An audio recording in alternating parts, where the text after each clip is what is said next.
एक सुकून की तलाश में हमने ना जाने कितनी बेचैनियां पाल ली और लोग कहते हैं कि हम बड़े हो गए, हमने जिंदगी संभाल ली।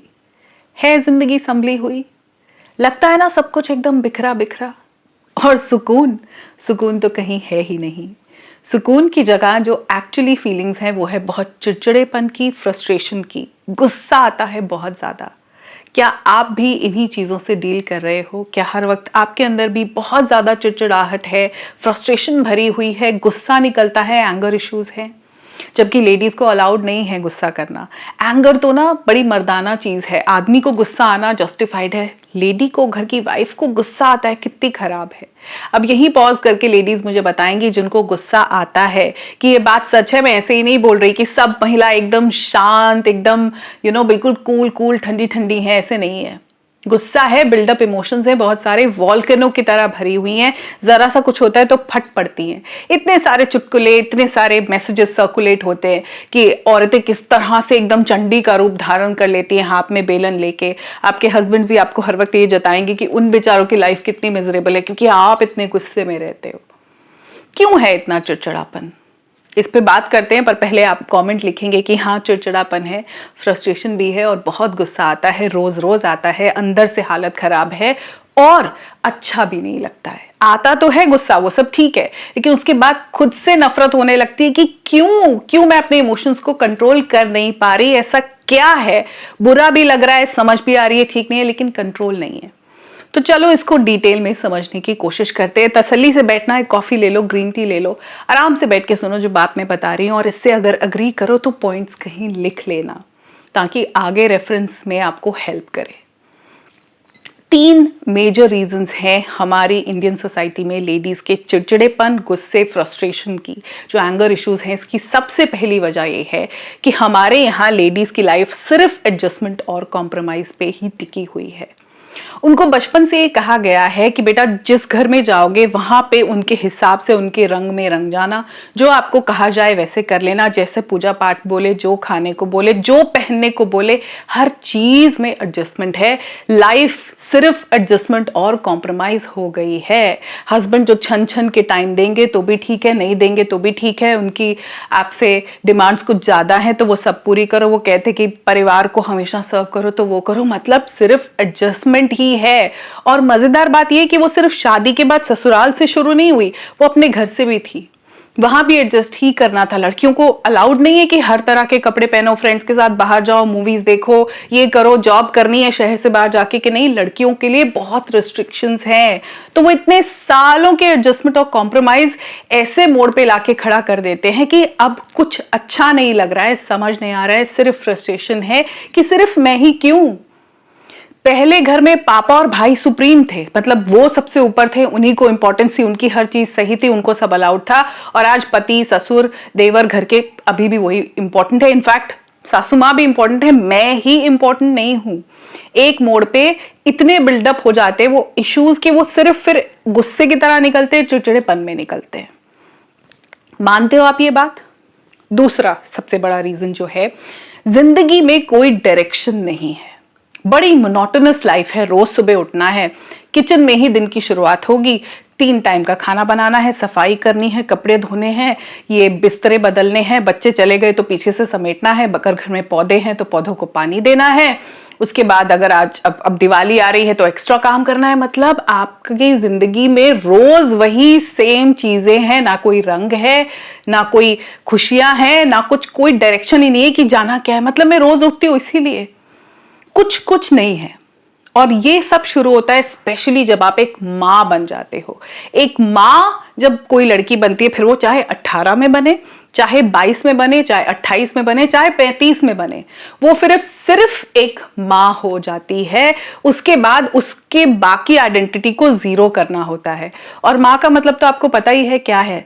माँ होने का मतलब है कोई इच्छा नहीं होगी, कोई डिजायर नहीं होगी, अपने बारे में सोचना अलाउड नहीं है, भूख नहीं लग सकती सबको खिलाने से पहले, अपने दोस्त नहीं बना सकती, कहीं बाहर नहीं जा सकती, कुछ वक्त अपने साथ बिता नहीं सकती, तैयार नहीं हो सकती, अपने साथ हंस नहीं सकती, अपने पसंद के गाने नहीं सुन सकती, अपनी पसंद की फिल्में। वो तो माँ है, सागर, सब कुछ छोड़ देगी, वो एकदम सैक्रिफाइस मोड है। वो लड़की सिर्फ माँ बन के रह जाती है और वो फिर पूरे घर की माँ होती है।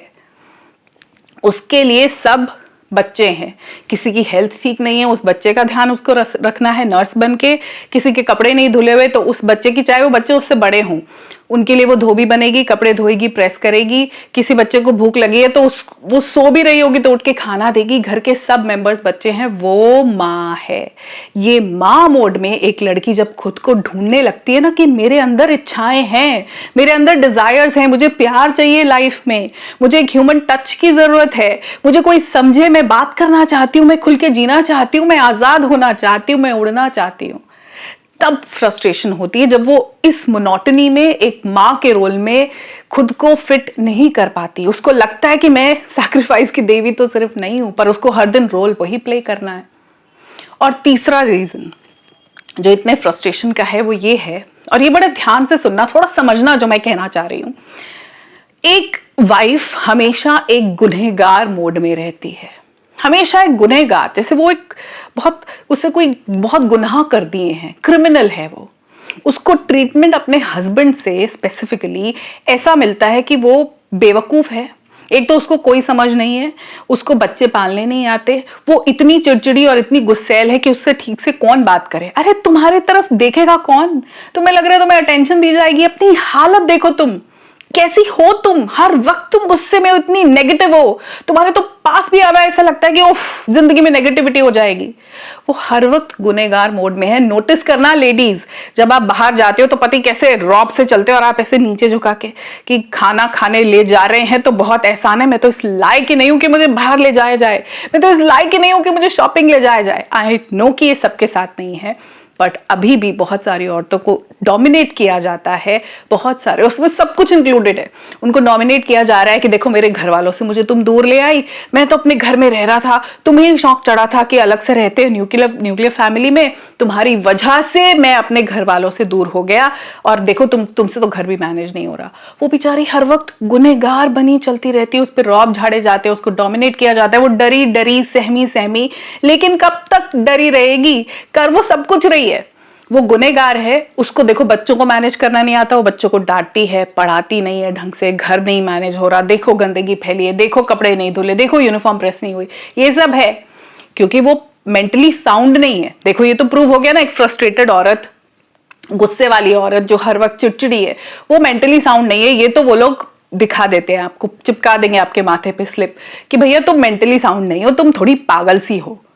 लेकिन जब काम की बारी आती है, जैसे दिवाली आने वाली है, तो अब दिवाली की सफाई के लिए सब उसी के ऊपर है, पर्दे भी उसी को धोने हैं, नए खरीदने हैं तो उसी ने खरीदने हैं, सोफे के कवर बदलेगी तो वो बदलेगी, नई चादरें ऑर्डर करेगी तो वो करेगी, जाले वो ही निकालेगी, कोई सजावट करेगी तो वो ही करेगी, उसमें उस पर पूरा ट्रस्ट है कि वो ये अकेले कर लेगी।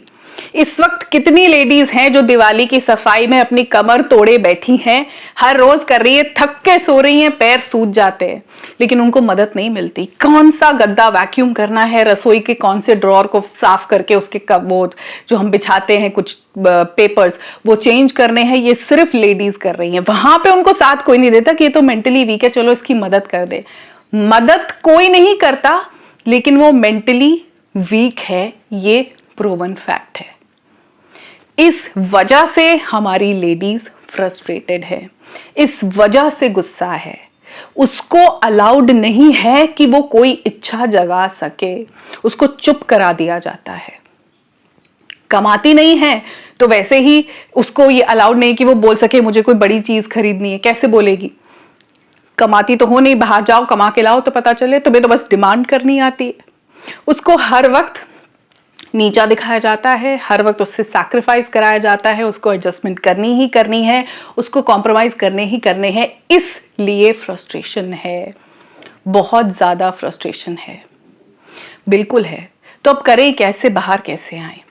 आपने देख लिया कि आपको ट्रीटमेंट क्या मिलता है, आप समझ गए हो कि आपकी जगह क्या है। अब देखो इवन बच्चे रिस्पेक्ट नहीं करते क्योंकि उन्होंने देखा है कि मम्मी तो हमेशा गुस्से में रहती है और पापा उनको यही बोलते रहते हैं कि इतना गुस्सा करती है, मेंटली मम्मी साउंड नहीं है, तो वो भी एक टाइम के बाद आपको रिस्पेक्ट नहीं करने वाले। आपके घर वालों ने आपकी इज्जत नहीं की, ना माँ ने की, ना बाप ने की, ना भाई बहनों ने की, और ससुराल में आके जो आपकी हालत हुई आप देख ही रहे हो, तो आपको क्या लग रहा है कि कोई एंजल्स आसमान से आएंगे आपकी इज्जत करने लगेंगे? नहीं करेंगे। अब आपको ये टैग मिल चुका है कि आप मेंटली वीक हो, आपके अंदर बहुत नेगेटिव इमोशंस है, आप खराब हो, आप पे चुटकुले लिखे जाएंगे, आपको बुरा ही बताया जाएगा। अब इससे बुरा और कुछ हो नहीं सकता। जो वर्स्ट होना था आपके साथ हो गया, अब तो इससे बेटर ही होगा। लेकिन बेटर कोई और नहीं करेगा, बेटर आप ही करोगे। बेटर आप करोगे अपने आप को बेटर बना के, अपने लिए। सर्टिफिकेट नहीं चाहिए भैया किसी से भी, हमको नहीं चाहिए सर्टिफिकेट। हम बुरे हैं, आपने कह दिया हाँ हम बुरे हैं। जब ये फीलिंग अच्छी नहीं लग रही ना, हर रोज की चिड़चिड़ापन, हर रोज की घुटन, हर वक्त ये गुस्सा खुद को अच्छा नहीं लग रहा, तो पहले तो गुस्से पे काम करते हैं। आपको पता है, सब शुरू से मालूम है कि उल्टी गिनती करो, गहरी लंबी सांसें लो, मेडिटेशन करो, वो सब आप कर सकते हो। थोड़ा सा इन लोगों से हटके अपने लिए एक आइडेंटिटी बनानी शुरू करो। जब तक आप एक बीवी के रूप में, एक बहू के रूप में, एक माँ के रूप में, एक ननंद के रूप में, एक भाभी के रूप में सर्टिफिकेट ढूंढते रहोगे ना, कुछ होने वाला नहीं है। एक औरत के रूप में अपने आप को एम्ब्रेस करके देखो। एक बार देखो ये जर्नी कितनी टफ रही है। 12-13 साल से पीरियड स्टार्ट हो गए थे, पेट में जो दर्द आपने सहा, चाइल्ड बर्थ में जो दर्द आपने सहा, जो आपके घर वालों ने डिस्क्रिमिनेट किया, कहीं से इज्जत नहीं मिली, जो जिल्लत की जिंदगी आपको मिली है, आप सरवाइव कर गए हो सब कुछ। आप थके नहीं, हारे नहीं, अभी भी उठते हो, कल फिर उठोगे सुबह इस थकान के बावजूद। फिर बच्चों का टिफिन बनेगा, फिर मशीन में कपड़े लगेंगे, पर्दे भी धोगे, अब तो काम भी एक्स्ट्रा है, त्योहार का मौका है, ये सब कर रहे हो। थपथपाओ अपनी पीठ, कमाल किया है, यहां तक पहुंचे हो बद्दुआओं के बाद, इतने बुरे ट्रीटमेंट के बाद। किसी ने आपको ये नहीं कहा था कि तुम बहुत कमाल की हो, माँ बाप ने भी कभी नहीं कहा, उन्होंने भी ऐसे नीचा करके। अभी मैं इस पे एक और वीडियो बनाने वाली हूँ कि पेरेंट्स कैसे अपनी बच्चियों को ऐसे मोड़ पे लाके खड़ा कर देते हैं जहां वो ये सारी नॉनसेंस बर्दाश्त करती है, जहां उनको डोमिनेट किया जाता है, हर दिन नीचा दिखाया जाता है, उनकी बुराई की जाती है, उनकी इज्जत नहीं है, उनकी खुशियां कोई नहीं पूछता। आज आप इस मोड़ पे खड़े हो कि आपको ये पता भी नहीं है कि आपको क्या अच्छा लगता है और क्या नहीं। पता है आपको? क्या आप जानते हो आपकी खुशियां किस में है? पता ही नहीं है। ये भी पता नहीं है कि बाहर जाना है तो ऑर्डर क्या कर रहा है, मुझे क्या अच्छा लगता है, मालूम ही नहीं है। दूसरों के लिए जीते जीते ऐसे मोड़ पे आ गए कि अपनी कोई चीज पता ही नहीं, अपनी खुशियां नहीं पता, अपनी इच्छाएं नहीं पता, अपनी डिजायर नहीं पता, तो फ्रस्ट्रेशन तो होगी। अभी आपको क्या करना है, एक डायरी उठाओ। अगर आप ऑलरेडी जर्नलिंग नहीं कर रहे हो, अगर तो आप मेरे साथ जुड़े हो तो आई एम अज्यूमिंग कि आप जर्नलिंग करना शुरू कर चुके हो। नहीं की है तो अभी उसमें लिखो कि बचपन में मुझे सबसे ज्यादा क्या पसंद था। वो गाने जो मुझे पसंद थे, मैं थिरक उठती थी कुछ गानों पे, मेरे पैर अपने आप चलने लगते थे, बगैर सीखे मैं नाच लेती थी, बगैर सीखे मैं पेंटिंग कर लेती थी, बगैर सीखे मैंने बेकिंग करना शुरू कर दिया, मैं बढ़िया बढ़िया मफिन्स, बिस्किट सब बनाती थी। वो क्या चीजें थी जिसको सीखे बगैर मैं नेचुरली कर लेती थी। जब वो चीज आपको मिल जाएगी जिसको आप आज भी कर सकते हो, अभी भी, तो आपको अपनी आइडेंटिटी मिलनी शुरू हो जाएगी। अपनी खुशियों को ढूंढना शुरू करो। मिट्टी जम गई है, फ्रस्ट्रेशन की मिट्टी जम चुकी है, इसलिए हर वक्त चिड़चिड़ापन है, क्योंकि अपनी कोई आइडेंटिटी नहीं है, पता ही नहीं है मैं हूं कौन। मैंने ये रोल्स तो निभा दिए, माँ वाले, पत्नी वाले, बहू वाले, ननंद वाले, बहन वाले, बेटी वाले, सब रोल्स तो मैं हूं। मैं खुद से क्या हूं? जो मेरी आजादी थी, मेरे पंख थे। जब आप यंग थी, जब आप छोटी थी, आप भी तितली की तरह रंगों के बारे में सोचते थे, आपके मन में भी बहुत सारी इच्छाएं उठती थी, मैं बड़ी होके ऐसे करूंगी, ऐसे करूंगी। वैसा कुछ भी नहीं हुआ, इसलिए फ्रस्ट्रेशन है। इससे बाहर निकलना है तो लिखना होगा वो चीजें जो नेचुरली, जो आपको सीखनी नहीं पड़ी थी तब। अब तो देखो, सीख कर, यहां वहां देखकर सब कुछ आप कर रहे हो। ये होम मैनेजमेंट भी आपने सीखी नहीं है, बट ये तो एक मजबूरी हो जाती है, नहीं तो करनी ही करनी है। वो एक चीज ढूंढ लो और उसमें जुट जाओ, आपको अपने आप रास्ता मिल जाएगा कि इसको मोनेटाइज कैसे करना है। क्या एक बार रिलीजियसली अपने आप को उस चीज में जोड़ दो जिससे खुशी मिलती हो, जिसको आप अभी भी बिना फ्रस्ट्रेट हुए कर सकते हो। और साथ साथ अपने आप को मेंटली इतना ये कर सको कि हाँ, रोज 15 मिनट सिर्फ थोड़ी सी डीप ब्रेथ्स के साथ में अगर आप ओम का उच्चारण कर सकते हो, अगर इस तरह का कुछ करोगे तो मन बहुत शांत होगा।